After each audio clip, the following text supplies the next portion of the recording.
தென்னாட்டுடைய சிவனை போற்றி எந்நாட்டவர்க்கும் இறைவா போற்றி. இன்றைய ஆன்மீக சிந்தனை கோவை சிவசக்தி ஜோதிடர்.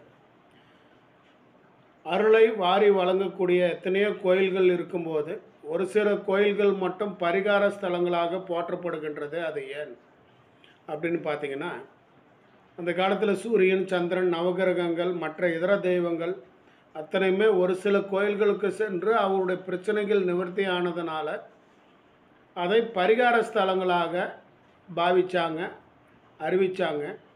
ஸோ அப்போ இந்த பிரச்சனை இருக்கிறவங்க இந்த ஸ்தலங்களுக்கு போயிட்டு இந்த இறைவனை, இந்த கோயிலில் இருக்கும் இறைவனை வழிபாடு செய்யும்போது அவங்களுடைய பாப கர்மாக்கள் ஆகப்பட்டதும் விலகுமாமா.